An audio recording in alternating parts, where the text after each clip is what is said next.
First supercharger stop. That's it. Look at that. Ionic 6 pulling a trailer.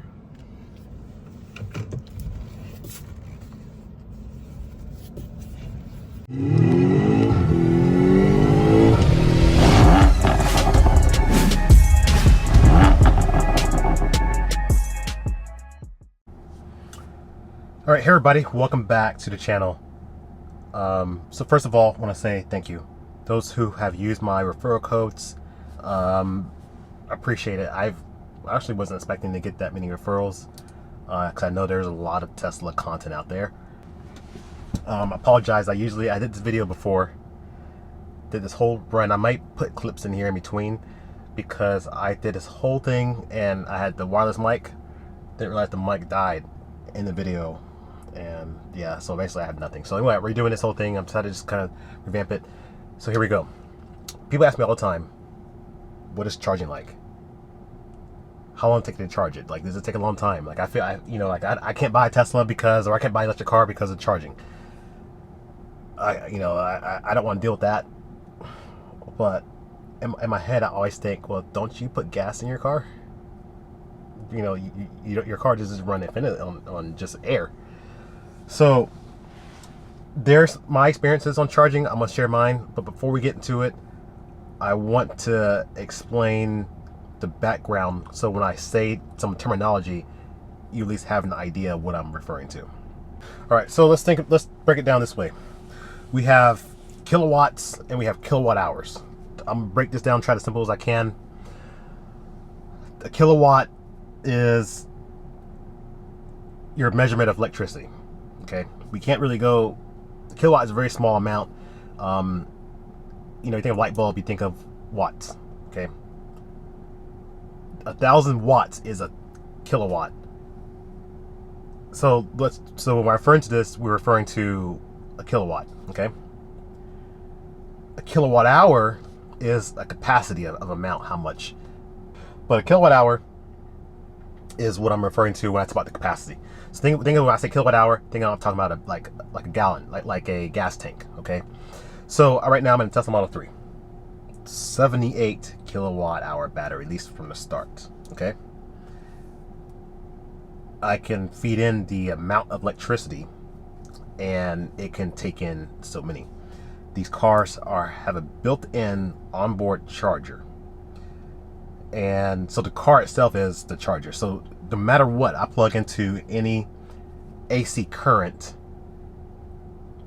the car can only take in the maximum, I think, for this car is 11 kilowatts of energy at one time in AC power. Okay, DC is a whole different thing. DC is more about the voltage the car can accept, but DC is not using the car's onboard charger. DC is direct current directly to the battery. Okay, DC is also known, we talk about that for electric cars, is fast charging. All right, so when I talk about my charging experience, I'm using AC. I'm using charging at my house. There's two ways you can use it. You can use it through a regular 110 or 20 volt outlet, or you can get something like what I have at my house. I have a wall connector, and I charge at my house. And I think for me, that's the safest way to go, because you are hardwiring your charger directly from your electric panel. There is no other plug. I see a lot of people use plugs, and that's perfectly fine using plugs. I watched a video probably a year ago when I was deciding before I last ordered a Tesla, and I might link this video in the description, but these guys, they were sitting at the table, it was like 4 guys, and they were talking about these chargers, these 240 volt chargers that were wired incorrectly, and they're not done or overused. You can burn things up. Okay, I don't think that's gonna happen every time, but I just for my use, plugging every day, every night I'm plugging in and I'm putting a lot of power into it. I think it's a possibility. Right now I'm sitting at a charger. Okay, there's different types. There's level 1, level 2, and then the DC fast charging, which we'll get that later down the road. Level 2 is what I have in my house. Like, remember I told you my car is an onboard charger, right? So I just provide the voltage, and the car now takes in what it can consume. This car can take in 11 kilowatts at a time to charge, which is pretty significant. I can charge my car from 0 to about 80% in 5 hours, 5-6 hours. So, I'm not saying I run my car down to 0, but topping off overnight, I have plenty of time to do that. Charges plenty fast for me. You know, a matter of a couple hours, I could be, you know, give myself a nice, good amount of charge. What's nice about the car is that I can schedule it through the app, and based on how fast my car knows, it knows that, okay, it's going to take this much time to reach my target set. What it'll do is it'll wait till I can set, like, okay, I leave from my house at work at such time. You know, let's just say 6 a.m. So if the car needs 3 hours to charge, it's going to start the charging probably about 2:45 to 3 a.m. That way it's completed by 6 a.m. when I leave. If it needs 6 hours to charge, then of course it's going to start at like 12:40 to 12:30 a.m. And then it times it so that way by the time you're done, the battery pack is warm, the battery's preconditioned. You can set that up how you like it. So it's nice to get into the car. The climate control is all set. And I go to work and I go back home, plug in, and that's it. It's just the easiest thing. I skip gas stations. And I don't know anybody out there who says, oh, I love gas stations. I love stopping for gas. Don't get me wrong, I love gasoline cars. I love gasoline, but stopping for gas is annoying when I do it 3 or 4 times a week. I don't like it. I don't like it. It's just, I gotta stop for gas. You know, sometimes I just want to go home and I look at them and the gas light's on. So, you know, like, who wants to do that over and over? So that's one thing I like about it.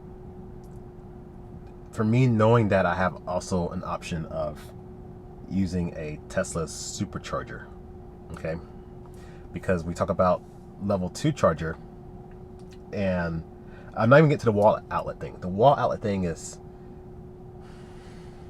now I'm not talking about wall outlet, like your 120 plug, like something you plug your vacuum into. That's going to take my car 2-3 days to charge it up. I mean, morning and night, just continuously just running on that. You're talking about 2 kilowatts of charging speed you're going to get. That's not a lot at all. I've only used supercharger in a very rare occasions, and usually it's for emergencies, things where I'm in a pinch. And the first time I used it was at an airport. This is like, they don't call it level 3, but they just call it DC fast charge. And I was curious about the experience, what it'd be like, because I know what it can do. You know, like my charger for at the house can get 11 kilowatts. Right now I'm sitting at a level 2 public charging station, and right now it's currently doing 6 kilowatts. That's pretty much the standard.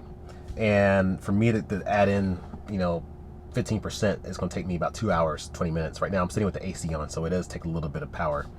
If I turn the AC off, it may decrease that time.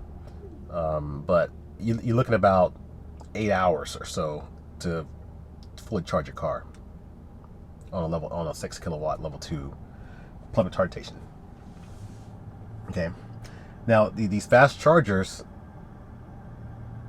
if you're buying an electric car and you're saying, you know what, I'm thinking about it, I'm planning on using superchargers, I don't want to get a charger station at home, you may not have a good experience. Just think about it, because for one, you're going to be trading your gas stops. You'll still be stopping, but the convenience factor of being able to plug in at your house is gone. You'll be trading your gas stops for supercharger stops, and the problem is the supercharger stops are going to be a little bit longer than gas, depending on how long you want your battery to be charged. So there's good things and bad things about supercharger.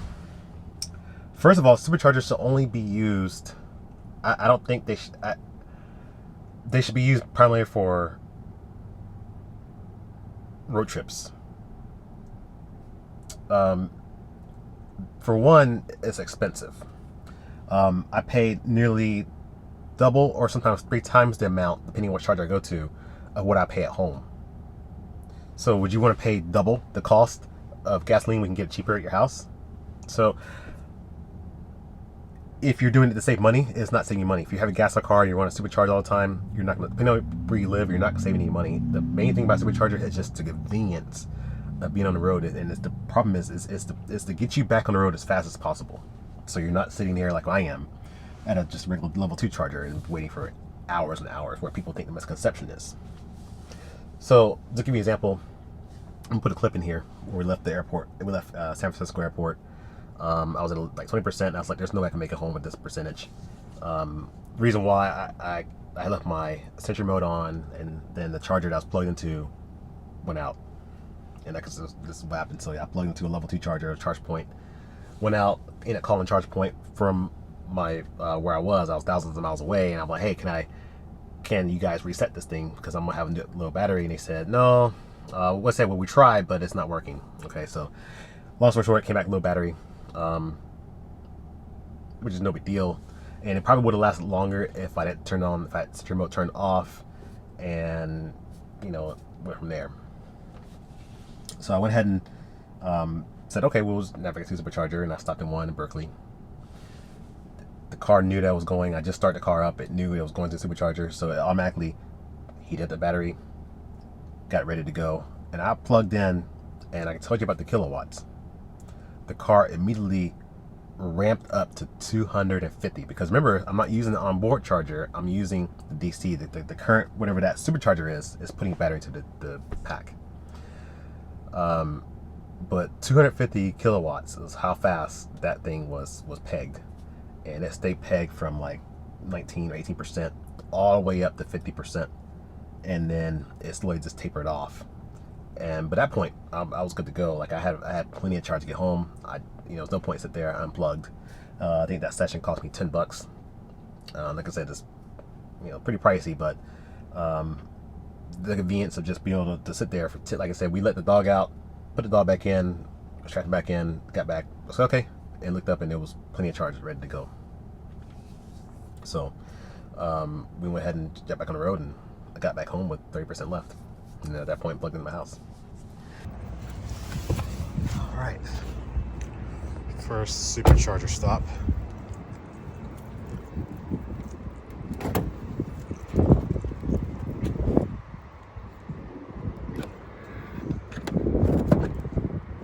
That's it.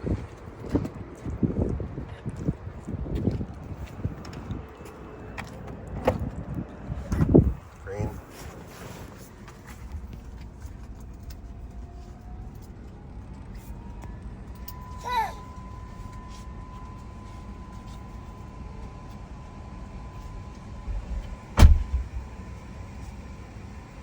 It's 50 kilowatts.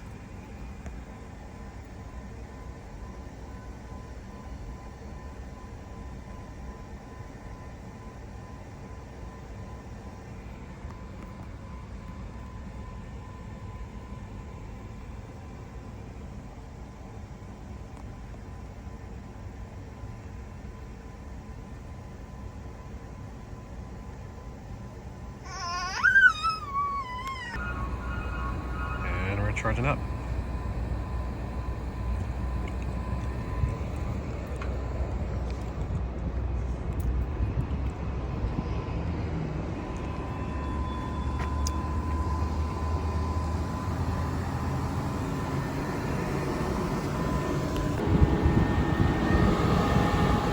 Charges so fast, even the car's fans are running to cool down the battery.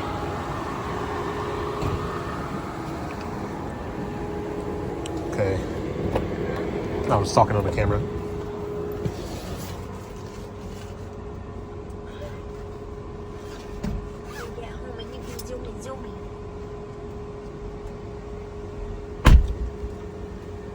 Take it off. Alright, so we unplugged at 50%, have enough to get home at 33%. That was pretty expensive supercharge session. That was $10. So we're getting home because baby is getting upset, and so is wifey. I think that superchargers are good. I think right now they're opening them up. I have some thoughts on that too. But what's cool about it is there are people out there who those networks, we need it. we need more flexibility to charge. I don't think my experience has been pretty good. I never had any problems because I never used supercharger, so I can't tell them my experience. I only had one other experience where I used a supercharger, similar thing at the airport. This time I accidentally left the cabin overheat protection on, and Sentry mode was on, and I thought I would have enough, and I realized I wouldn't have enough when I come back. And it's up to you if you personally want to use Sentry mode. I like Sentry mode because I don't worry about the car as much. I'm always like, who's around the car? But it does drain the battery, because think of it this way: regular car, gasoline car, because people are like, well, that's a bad thing. Hold on, hear me out. Regular gasoline car, what happens if you leave the dome light on or your radio on, right? Or you have a regular dash camera, what happens to that on? That's going to drain your 12-volt battery, the battery that you use to crank the car. That's going to drain. And that's the same thing with electric car. The electric car, the Tesla, has a 12-volt battery that powers these accessories and things. The problem is, the difference is, when your battery runs out in your dome light or your radio, you turn your engine on, and then that recharges your battery, and that keeps everything going, right? So, it's sort of the same thing. The Tesla realizes that 12-volt battery is draining, so it uses the high voltage battery, the battery that powers the motors, that propels the car. It actually activates that to then keep that 12-volt battery replenished. Now you're seeing about a 5% drop per day. It's just one of those things. So anyway, stopped at supercharger, plugged in, and did the same thing. Now this one that was crowded, I only had one space left, and it made me think, like, I'm glad I don't have to rely on this, because there are people, when I pulled in, there are people waiting in line to then charge. And I don't know how Tesla's going to do it, how they're going to pull it off, opening up to these other manufacturers, because it's going to be tough. But long story short, I plugged in. I'll just show you the sessions here. Just plugged in, getting 251 actually, with 250 kilowatts on the nose here. I mean, simple as that. I was at a low state of charge. I was at 14% when I plugged in, and this thing is just ramping up quickly. The reason why I'm at this stop, we were at the airport. We brought this car to the airport for a week, and it's probably the most crowded supercharger stop we've been to. There's only one spot left, or two spots left over, but we've been I had Sentry mode on and cabin heat protection on, and I forgot to turn those off. And I came back to where I got a notification telling me the Sentry mode was actually disabled at 20%. So we didn't have enough to make it home. But the cool thing is, we have the ability to use the charge network, and this fast charger is pretty good, but it's starting to taper off already.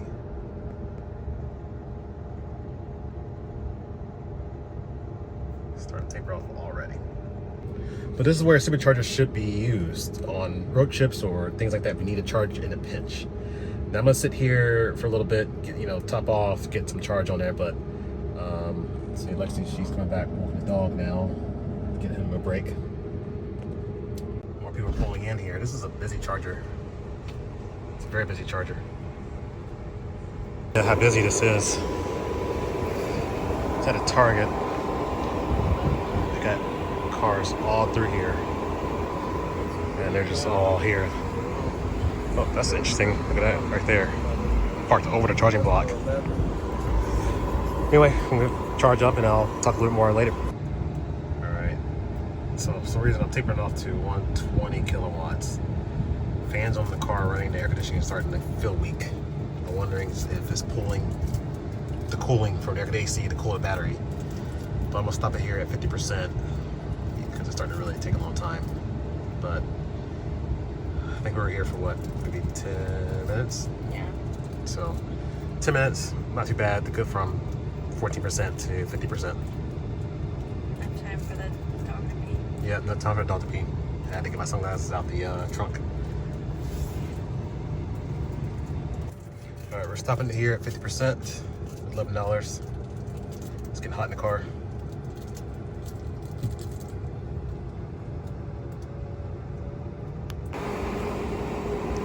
And that cable's warm. Ooh, the cable's hot actually.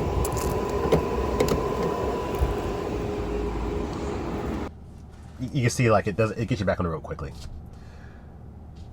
Cool thing about Tesla is if you punch in your destination and you don't have to have the car talk to you at all, but you just punch in your destination, either home, work, or where you want to go.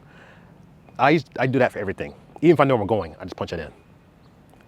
If I go anywhere like more than 20 minutes away or something, because I like that it estimates my current charge when I arrive and estimates my round trip charge. People ask me about time, like especially the trucks, like what about towing? Like, you're gonna have to tow and you lose all your battery power in towing. I just think when I read that stuff, I just think you really shouldn't talk about it unless you know. Towing, yeah, you lose your battery capacity, but if you have a gasoline car, you lose half of your mile per gallon, if not more. Every time I towed with something, my 20 mile per gallon car is now like 8-9 mile per gallon car. I mean, that's more than half of my miles per gallon, my range. I'm stopping quite a bit. The only benefit is I can pull off at a gas station and fill up. But I rented a Rivian, so the third-party chargers, I don't know. The Rivian's capable of charging over 200 kilowatts. And I tried 2 different chargers, and I found it stopped at one, and this charger only gave me about 120, 130, maybe 140. It didn't give me the full capacity, and it stayed that way. And it was a little disappointing to know, and I watched other people move around different chargers trying to try it. And you don't see it at the Tesla chargers. And you're saying that we only charge twice. No, I remember I rented the Plaid Model S last year, and I did a road trip on it, and I was able to do stuff at several chargers. I never had any issues. Never seen people like charger hop to try to find something that worked. It just sucks that I know Electrify America has a great network, and I know that they're doing, but I don't know if they accounted for everybody getting EVs at one point. Another thing I think the Tesla, by having a supercharger, the Tesla has it. Their cars are optimized for that charger. You're not gonna have any issues. Electrify America now has to be a mega charger that works for a broad spectrum of cars. So I think that's why there's issues. Now I'm curious if these other cars that are using Tesla cars in the future, will they be able to get those speeds anyone else can? But anyway, I plugged in there, and then the watch the gentleman pulled him on the 6, and we had a little chat. It turns out he has a YouTube channel. So I interviewed him a little bit. I'll let you see that here. Turn left. All right, come to the charging station here. That's what I got here. Drive northwest, then turn left.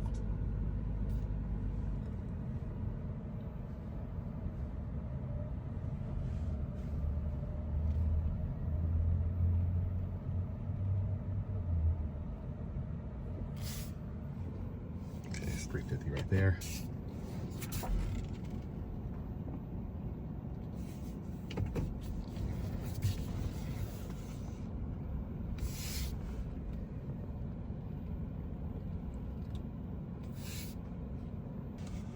Look at that. Ionic 6 pulling the trailer.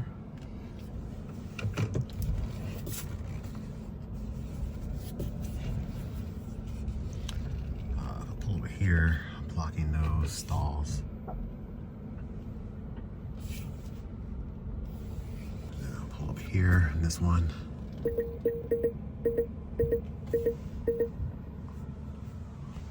That way he can take that one here, because he's going to pull through.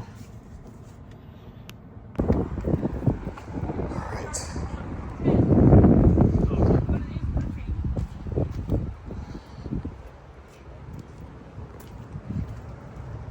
All right, so it looks like one of these is broken. We're going to do number 2. It says plug in here.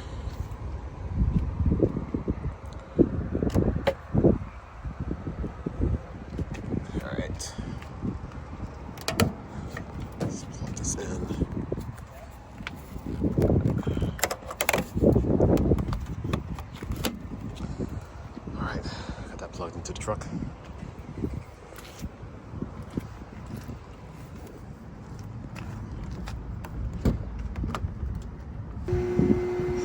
Alright, so there we are. 8% charge.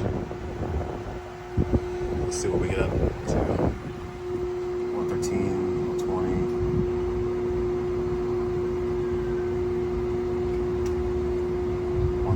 130 kilowatts. This looks like it's all it's going to do.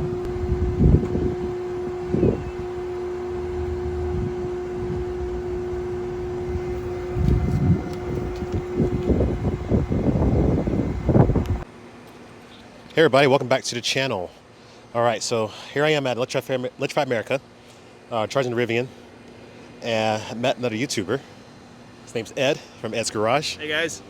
And I saw it pulling in because it caught my attention. He's using a Ioniq 6, pulling a camper. And I just like, wow, that also struck my mind. You don't see many first EVs towing and then let alone a car towing a camper. So you want to tell a little bit about your channel and where you've been? Yeah, sure. So my channel is called Ed's Garage, and I'm from British Columbia. We're currently in Cincinnati, Ohio, and we're basically pulling this trailer with the 2023 Hyundai Ioniq 6. We went all the way to Montreal, Canada, and then down into Washington, D.C., and now we're making our way back to California, and then up to British Columbia from there. Cool. So you've been, how's your charging stops been going? As far as the network, have you been using just strictly Electrify America or anything else? So we've been using basically whatever's available where we are. Okay. So I got to say, Electrify America, there's a lot of people that complain about it online. But for us, it's actually been pretty good. Okay. There's been a few instances where it looks like the speed's a little bit throttled or whatever, but yeah, for the most part, it's been working pretty good. Okay. We've used some EVgo stations. Find that we're a little bit more expensive. Up in Canada, we're struggling with the network across the country, and Petro-Canada is kind of the main company that goes across Canada. Yeah. And their stations are absolutely terrible. So after having experienced that, right. the few issues that Electrify America have, right, hasn't been too bad. Right. So it's probably like the few chargers you might run into. It's not, it's rare to like, okay, cool. It's like one charger might go down. Yeah, exactly. And if it's down or whatever, or if the whole station's down or busy, or you okay, just go down the road and you find something else. So far, it's been pretty good. But of course, we haven't kind of hit the middle of the country yet. So. Okay. Yeah, on this side, I noticed the chargers become pretty scarce compared to California. So when you get there, at least you'll have a large network to choose from. Yeah, I'll bet. Yeah. So. Cool. You mind if I just check over the car a little bit? Absolutely. Yeah. For sure. It's not bad because okay, most of our stuff's kind of in the caravan, the camper. Yeah. The trunk's kind of. Okay. I may use that for B-roll too. Just have it as you talk about it. And... yeah, sure. Oh. So it's almost like you have a frunk, like you could put some stuff in it too. Yeah, it's a little tiny frunk, not very big. They really kind of emphasize space in the cabin. Mm-hmm. So whereas, for instance, Tesla's motor and their drive reduction box or gear reduction box and everything is kind of stacked vertically, Hyundai kind of stacked it horizontally. I see.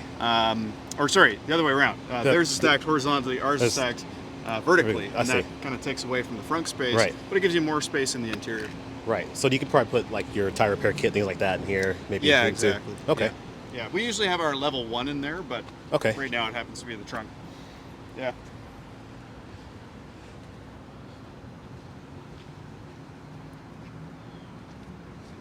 Cool. And then, so your towing setup. Yeah, so you're not really supposed to tow with it in North America, but I am towing anyway, obviously. The tow hitch is actually from an Ioniq 5. Okay. And I've just converted it and made it kind of work on the Ioniq 6. Okay. Yeah. Nice.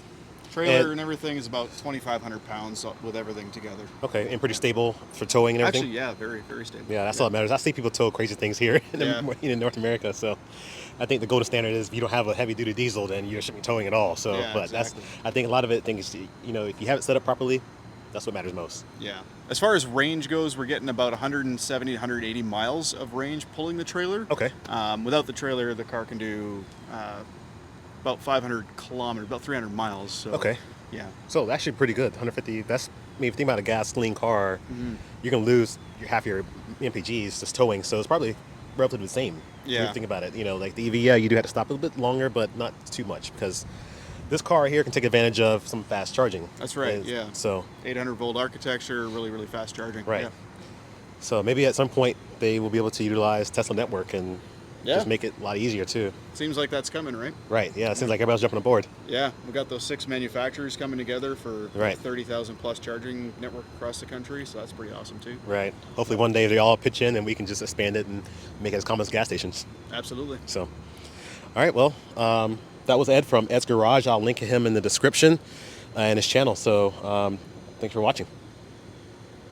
But after I interviewed him, it was just cool to see hear his journey. And he actually had a better experience here in the U.S. than he's had anywhere else. So, maybe take my word from it.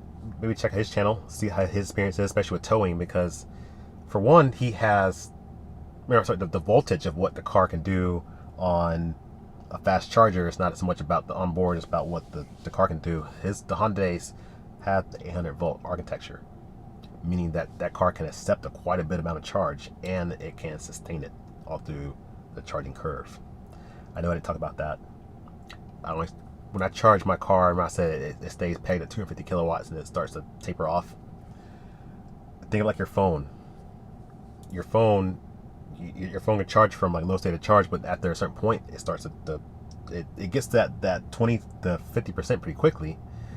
Then that 60 to 80 starts to go slow, and the 80 to 100, and you're sitting there waiting forever. Especially when you're looking at you're oh, I'm not gonna put my phone until I get to 100%, and then you sit there, and then you're gonna park right next to me, aren't you? Sorry, I'm at the public charge station. I'm trying to hopefully my park's here. So you you don't plug your phone until, like I said, I'm waiting. That 99% takes forever. And the same thing with the cars. As you squeeze everything in there, it takes a minute. That's why Tesla doesn't recommend you charging that high unless you're doing a road trip. And I don't really charge that high. Hardly. I normally go 90% on my charge. The most. I think now Tesla's recommending 80%, which I just saw just last update. But I always do 90% if I'm doing if I'm on call or something. But that last, for your supercharger, you're not going to get those speeds as the charging starts to drop off, especially after 50%. Also, people say, why can't you charge 100%? There's only one Tesla car that can charge 100% reliable. They don't want you charging 100% to protect the battery, because think like this way, the battery swell. Let's give you an example. My GoPro batteries, I put them in my GoPro charger, and then I went to take them back out. Totally forgot about it. And those batteries sat in the charger for 2 weeks. When I pulled those GoPro batteries out of the charger, they were swollen and they could barely fit inside of the GoPro. So do you want that for your car? Tesla recommends if you do charge 100%, you unplug right away and you take off on your journey. You don't let it sit there at 100% for a whole day, several days, because you don't want that battery to swell, and I don't know what kind of damage will happen. I'm sure that there's some type of protection in there. Like, for example, my drone batteries, if I charge 100% and I don't use the batteries in my drone are smart batteries. They automatically deplete till 98%, and then they'll go down to 65% after a couple of days, and then they drop down to 50% for storage. And I don't know how they do it, but they automatically deplete themselves. But it's cool because the Tesla battery, like I said, if I'm timing the charge, I can schedule what time I'm going to leave, like my work or a road trip or whatever. And like I said, it ramps up the charger and it charges it up to that point, right where I'm about to leave. It knows how much speed it needs to get to my departure time, based on what I set in the app, or I can set it in the car screen. So the car isn't sitting at a higher state of charge for a long time. Usually, by the time I'm getting into the car and putting my backpack in, I say within 10 minutes before that, it's already saying you're good to go, and I'm plugged and ready to go, and I'm start driving. Think of it, if you have an iPhone, you probably notice your iPhone does things sort of similar. You ever get a message on your iPhone that says optimized charging?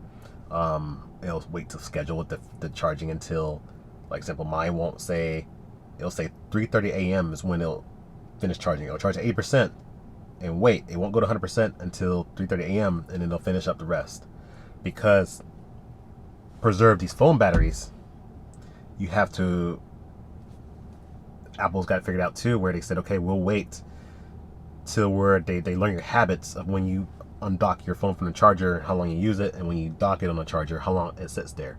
Over time, it learns your habits, so it starts to time the charging until the end of when you are ready to use your phone. So it's pretty smart. You notice some of the things that Apple's using to try to give us our iPhones some longevity.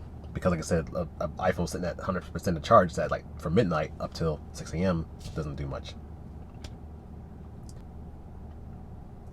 My cost of charging at my house is about 23 cents, and I do it overnight. So that's another thing.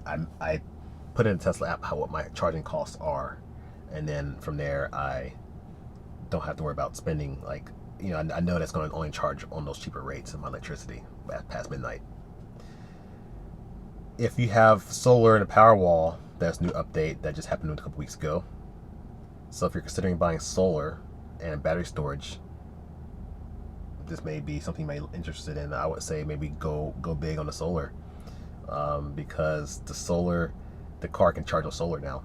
So the extra solar, and you used to have to use third-party apps to do that, but now that Tesla has it built in, so it's nice. You can be able to charge up to, I think 40% is the minimum, and then you can let the sun take the rest of the way. I don't have enough solar panels in my house to really take advantage of it, but it's nice that you know, that's there. But yeah, so far I spent like 20 bucks on chargers on 2 supercharging sessions. One, I say $10 session, and then one $11 session.